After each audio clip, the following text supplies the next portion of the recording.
Welcome to the Mindful AI podcast. This is episode 3, the force multiplier. And it's something I want to discuss. I've been wanting to discuss for a while because we hear this term all the time about AI and other tools, but AI specifically, that it's a force multiplier, that it can take your efforts and ramp them up to superhero-like status. And I'll just say that, yeah, that's possibly true, and that there's ways that AI can make you more efficient, make you more effective. But you need to be mindful about this. Again, this is the Mindful AI podcast. So of course, my main focus is going to be on staying mindful in how we approach things. And here, you really need to think about what this force is that's being multiplied, because that's the key part of being a force multiplier, isn't it? You need a force. So if you don't have a force, if you're going to go into a project with AI where you don't have any knowledge of either AI or the thing you're talking about or the project you want to start, then you're multiplying at best 0. And if you know anything about multiplication, anything times 0 or 0 times anything equals 0. So you can use AI all you want, you're going to end up with nothing. Worse, if you have bad habits, if you're a student, let's say, and you want to use AI to multiply your skills in a topic that you are really not good at and you don't have good habits built around it, it's most likely going to multiply those bad habits first. If you're, of course, mindful about it and go in saying, here are my weaknesses, this is what needs to be fixed, you might get somewhere. But most times that's not how it works. So we need to get into this from the very beginning. And the theme is AI doesn't create momentum. It amplifies the momentum you bring. If you bring positive momentum, however small it might be, it can amplify that for you. If you bring in 0 momentum, or negative momentum, you're going to end up with 0 or less, and more or less than you had before, as odd as that sounds. And this is something that I want to continue to stress throughout this podcast, is using AI effectively and efficiently. And one of the first ways to do that is to think about what you want to do before you do it. So by the end of this episode, I'll teach you how to create a positive force that AI can multiply for you with a few quick steps on how to get to those positive steps. That's the goal. So let's dive right in. What does force multiplier really mean? It's simple. It amplifies whatever it is you put into it. If when I was younger, I wasn't such a good student, AI wouldn't make me a better student. If I was lazy and I didn't want to put in the time for a course, AI wasn't going to make me better in that course back then. It would just made me produce more bad work. And that's what AI is going to do for you as a force multiplier. It does not generate initial input. If that was the case, we would all have successful businesses. We'd all just sit in front of the computer and tell AI, okay, I want to start a business and I like sports, go. And it's not going to give you anything that way. It'll give you some ideas, but you're not going to be able to capitalize on them because you don't have a starting basis. And you need a starting basis for things to go. If you're good at something, AI can make you better at it or can make you create more good. That's what it does. So you go to the gym as opposed to working out at home. Sure, that's a force multiplier, 100%. If you have a coach, a trainer, that's a force multiplier. It'll make you better at it, but you need to show up and you need to put in the effort. The coach or the machines cannot lift the weight for you. If they did, what would you get from it? Think of AI that way, that if you have AI go and do things for you without paying any attention to it, you're going to end up with AI doing all the work and you getting nothing out of it. You want to stay involved constantly. The microphone I'm using right now amplifies my voice, but I need to provide a voice in order for that amplification to happen. These are the things I want you to think about. AI can amplify clarity, direction, and intent if you supply them, but it will also amplify confusion, vagueness, and flawed assumptions if you let it. So like anything else in life, AI will spit out what you put into it. And when you bring nothing, no goal, no context, no ownership, no direction, and no constraints, you're going to get an amplified version of that. So for instance, asking AI, make me successful, help me with my business, write something good. Those are all 0 starters. It's when I used to have people read my writing and they would say, oh, it's good. I appreciated them reading it. I appreciated the positive feedback, but that didn't help me very much. Or if I have a program that I'm working on and I have somebody demo the program, they just say, oh, it's good. That is of 0 help to me. I know their intentions are good, but it's of 0 help. If they say, oh, you know what? I used the part in module 2 and it helped me with my interactions with this or that, or this sped up my process a little bit and this slowed it down. That's helpful. And the same message is there. The product's good. Well, help me get it to great. Number one, help me by telling me what I can multiply and amplify and tell me what I need to cut back. That's what helps. AI can't fix zero. It can't invent your purpose or your taste or your angle or your lived experience or anything else that you want to bring into a project. Can't do that. It can only reflect what you do bring. Now, that's if you bring zero. If you bring negative, vague or contradictory prompts or things that just are circular instead of linear, incorrect assumptions, it'll amplify those for you. If you haven't noticed yet, AI will gladly tell you every question that you provided is a brilliant question. And I'll say flat out, most questions are not brilliant questions. Some are good, some are bad, some are great. But when AI says you're absolutely right, and watch when you interact with AI, it'll tell you all the time, you're absolutely right. So if you have this terrible idea and AI tells you, this is a great idea, you're absolutely right about this, it's going to amplify your terrible idea, which, by the way, a terrible idea is not an unactionable idea. It can be molded into a good idea. Just because it starts off bad doesn't mean it ends bad. Unless, of course, you want to sell fish water. Obviously, that's a bad idea. So a bad business idea like that becomes polished, but it's still a bad plan. A flawed assumption becomes confident and it sounds concrete, and you don't want that. Something confused becomes more confused, and it'll look better than what it really is. That's what AI is good at. It doesn't correct your direction. It just pushes you closer to where you're pointing it. And if you're pointed the wrong way, you'll just get there faster. And that's what we're going to try and avoid. So how do you create a positive force? And I want you to think of it this way, the force, right? The force multiplier. Are you Luke Skywalker or Rey that are going to channel the force and then have a force multiplier to make that force even more powerful? Or are you more like Randy Quaid from the movie Vacation, where he finds that hamburger helper is fine just by itself? So in other words, no hamburger, no force, just a multiplication of nothing.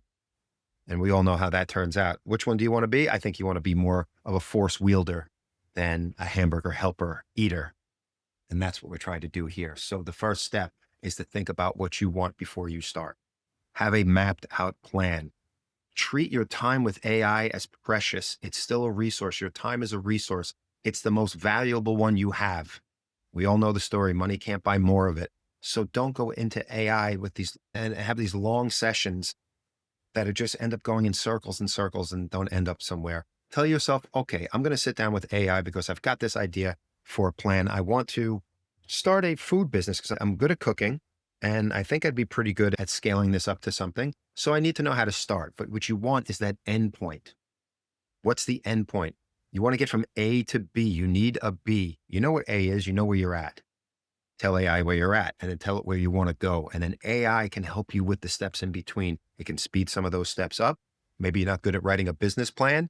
It can help you frame a business plan based upon what it is that you want to do. If you tell it clearly, that it can do. If you're not a good writer, it will write for you, as long as you stay involved in the process every step of the way. And what you need is to give clarity of intent. So tell AI exactly what it is that you want, and then it'll help you accomplish it. Sorry. You can define the outcome. You need to define the outcome, and AI will take care of the steps. For instance, I want to create a weekly newsletter for beginners who are intimidated with AI. I am a decent writer. I have the time to dedicate to writing this once a week. And I have some knowledge of my beginning steps with AI. And here are a couple of examples. And I think this is what would help guide me forward. Tell me where I can publish my newsletter. What are the best strategies for doing so? Yada, yada. Those are the things that you want to tell AI. And of course, you provide context. What's the tone? What's the purpose? Who is the audience? If it's a food business, what people are you trying to feed? The answer is never everybody, by the way. Please keep that in mind. No product geared towards everybody is going to succeed. There are tons and tons of stories in history where companies have tried to please everybody. They end up pleasing nobody. Coke did it with New Coke, although New Coke was more successful than people remember. They tried to capture both the Coke fans and the Pepsi fans. And people drank Coke and Pepsi for reasons. They separated it for reasons. So they tried to take the can of Coke that Coke fans would go for, the label, the logo, and then make it taste like what Pepsi fans wanted. And it ended up crashing. Coke ended up okay, of course, but it was a failed product for that reason. You don't want to do that. You have a Coke or Pepsi, and you're going to pick what your audience is and tell AI that. You can ask AI for help there too. Ask it how you can hone things. That would be helpful too. And you need a seed to start this. So if you're going to start a newsletter, the seed is maybe an opening paragraph to your first newsletter, or a rough outline, or a mission guide of what a mission statement of what it is that you want this newsletter to be specifically. And the more details, the better. Always remember that. Treat it, although I don't think AI is a genie, it isn't at all. You don't just rub a lamp. But once the lamp has been rubbed the right way and the genie comes out, the more details you give the genie about your wish, the better chance you have of it coming out right. So give it that messy paragraph, a half-formed thought that's a good thought that just needs more development. And that's where you start the process. You want to grow a garden in your backyard, you need seeds first. You don't just water the ground. All you're going to get is weeds, if anything. And stay involved in the process. Collaborate. Don't command. Don't just let AI sit and run and tell it, okay, so I'm going to create a program in Lovable or Base 44. I'm just going to tell it what I want in a sentence or two. That'll create the program. Now I'm going to go to Copilot or Claude or ChatGPT and have it create a user manual and business plan for me. And then I'm going to take those things and my business will take off. You had zero involvement there, and that's not going to work. Instead, when AI is doing things for you, ask it why it's doing what it's doing and how it's doing what it's doing. You're going to run a business. This business should be run by you. It should have your soul involved in it, your involvement in it. And the only way to do that is to stay and pay attention step by step. I used to watch my mother cook, and I became a pretty decent cook myself because I watched and I saw every step of what she did. And then sometimes, not often, but I asked questions. Or I'd listen as she would talk about her cooking, because she did that fairly often. And for instance, Mom, why do you make your meatballs with this temperature water and this type of bread or breadcrumbs as opposed to the alternatives? And I found out why. I found out the process and the intent and the outcome. And that taught me, okay, when I do this, this happens. So if I was going to start a cooking business, I want to be involved in every step of that so that I can make the product geared towards something. Like you start a company because you saw something somewhere that made you have a spark. My wife became a nurse because she had suffered through an injury and had some bad nurses. And then when a good nurse came in, a great nurse came in, it changed everything. And that inspired her to want to do the same for others. And maybe you've seen something out there that's your lived experience that you're going to bring in, your expertise, your taste, whatever it is. But that is the key part of this. And that doesn't mean you type a sentence or two and say, hey, I had a bad nurse, then I had a good nurse. Now I want to be a nurse. Guide me towards becoming a nurse. Or I want to start a nursing consulting business because of this. No, you stay involved throughout the entire process. You put your imprint on the entire process. You put your signature on the entire process. You're going to run that business. You should be involved in every step of that business. Even if you're going to offload it in the future, you should know how to do it. The best leaders, the best managers know how each part of the system works underneath them. And I always hate to use that word underneath, but I'm just talking about corporate structure. They understand what each arm of the business does and how it does it. And that's what you need to do when you're starting your own business. You should know how every little intricate detail works. Now, maybe you don't need to know how the automated email response system works once you get some clients or get people interested and you have an auto reply for certain things. You might not need to know how to do that, but you should know what that auto reply is saying, and you should have a say in what it's saying. That's what I'm talking about. Those details are what's important. That's you bringing in your lived experience, your life, your understanding of your audience, and anything else. AI can't replicate those, but it can amplify them. If you don't provide this, it will amplify either nothing or what it thinks it needs to be amplified. And that's not your business. That's just a generic business, and that won't do anything for anybody. Use AI also to expand your thinking. You've got these ideas, but now you need to be challenged. Challenge your assumptions. You assume that starting a food business or a newsletter involves this, and this, and it'll take this long. Let AI challenge that for you and make it rethink your strategy until you're sure your strategy is correct. We do live in a world where we tend to live in echo chambers sometimes, and we often pull back from debate or we fight just for the sake of fighting. When really, when you have a disagreement with somebody, and talk it out, you should walk away from that either feeling stronger about your beliefs because you've been able to reinforce them, or question them slightly and maybe make a little slight course correction because you realize, you know what? Once I said that out loud, it didn't sound right. Well, AI can do that for you too. And AI can tell you, this is a good idea, but it's not a great idea. It's not $1 million idea. And please tell AI to be honest with you and to not give you pie in the sky things where you say, hey, I want to start this catering business on the side. How much money can I make? And it ends up telling you that you're going to make $15,000 over the next 6 months. Not going to happen in most cases. Don't let it just blow smoke. Let it give you real challenges, counter arguments, make it reframe your ideas, have it generate examples for you, stress test your logic. That's what AI is really good for. And that's what you should be using it for. And then we can get to a part where you might be able to press the button and let things automate, where you can create content frameworks. Let's say you start a newsletter and maybe you want to branch out to another newsletter, or you have a business idea, you want to branch out to another business idea, let's say an online idea. You come out with a website, an informative website that you can maybe turn into a business. And now you want to do that. You can have a framework and a research flow and other things that can multiply out there. Not easy, but it can happen. Stuff you can sell to people, give to people that you want to. But by keeping these for yourself, they become your force generators. And just keep that in mind and keep a folder with all this information in it so you can use it. And now to get to a point where we can show the difference between zero, negative, and positive forces. So you want to create content, right? All right. So zero is write a blog post. Obviously that's simple. And I hope you wouldn't go into AI doing that, but that's zero. Negative would be write a blog post about why AI is bad. It gives no context, gives no angle, it gives no idea of what you mean by bad. Bad is as bad as good. It's empty. What you want instead is write a 500-word blog post for small business owners explaining how AI can save them 5 hours a week, and then add things into that like, okay, these are the business owners I'm talking about, and these are the tasks I think where we can save some time. And if you don't know the answers to those things, research it yourself a little bit and then go to AI with, okay, I've got 10 different ideas for how businesses can save time. Which ones do you think would work best? And how can we scale these into the newsletter to give examples? For a business strategy, help me grow my business. Zero, doesn't do anything. Help me sell a product. What product? That's negative, if nothing else. Or help me sell this product that I haven't researched very much and might be a bad product. That's no good either.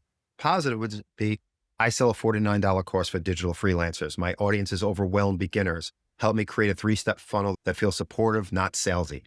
And again, add more details for yourself, more details about what exactly is in that digital course, what you want to amplify about that digital course, to what type of audience. Freelancers of what? More details, better results. That's how you force multiply. More force, more multiplication.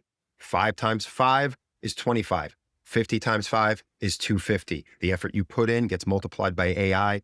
So more you put in, the more you get out. And I think we need to know more about this and remind ourselves of this in life in general. So the simple model here for the mindful AI framework applied to force multiplication is, number 1, know your intention. What are you trying to accomplish? Be specific. Know it before you sit down in front of the computer or before you start talking to AI on your phone. Give it context. Tell it everything it needs to know. Tell it what it needs to know about you. Tell it what it needs to know about your idea. Tell it what it needs to know about your audience and your possible audience, and then let it multiply it.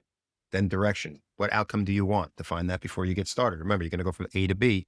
You need to know what B is. Otherwise, AI is going to choose B, and that's not a good place to be. See what I did there? And iteration. Will I refine the result? This becomes the force generator for you as well. How can I continue to iterate on these 4 steps?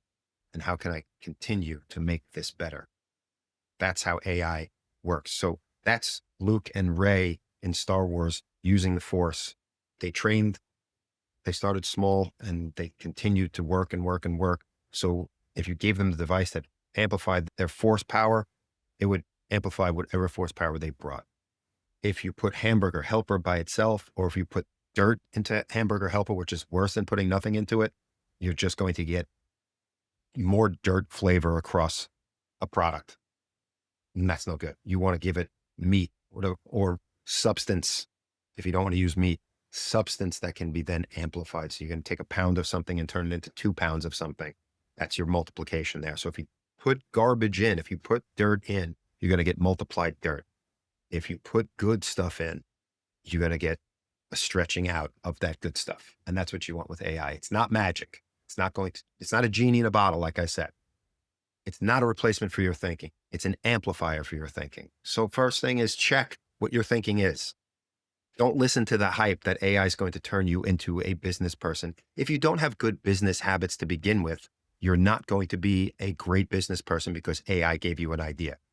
So what you should be using AI for then is to help you become a better business person. And it's not a bad thing to not be a good business person. It's not an easy thing to learn. So don't just think that AI is going to give you these great ideas, because it'll tell you that it will. And the ads for all the AI programs will tell you the same thing. The same way you go on any social media site and there's a bunch of ads for, hey, I didn't do anything and I created a podcast that now has 1,000 followers. I think we all know that's just not true. But yet the temptation is there. Get rich quick schemes always end up selling enough to continue. And it's because of an idea of laziness and greed. We want to believe that we can do something overnight. You can't write a novel in a night and publish it and may have it be a bestseller with AI. That's not how it works. There's no force put behind that. So keep that in mind. If you want to bring force, what is it you're going to bring to the tools you're using? This is your task. I want you to think about what you want AI to do for you or help you with. And then the first question is, what are you going to bring to the table? And how is that going to be multiplied? I know someone that was going to buy a business. They were interviewed. I know somebody that was going to buy a business and they were interviewed by the owner, and everybody that had gone in to the owner to ask them about the business, they all asked, what do I make? What will I make? And this one person asked a different question. What does it cost to run the place? And how many hours do I have to put in? And the person selling the business sold it to them because they were the only one that asked that question. We're always looking for what we can get out of things. We always forget that what we get out of things is what we put into them. A force multiplier does nothing without the force, be it the Star Wars force or your effort. So keep that in mind and always be mindful, be nice, and be efficient. And I look forward to next week, where our topic will merge a little bit with education, but also with how we can have AI in our everyday lives without it being intrusive, but it being effective. Take care.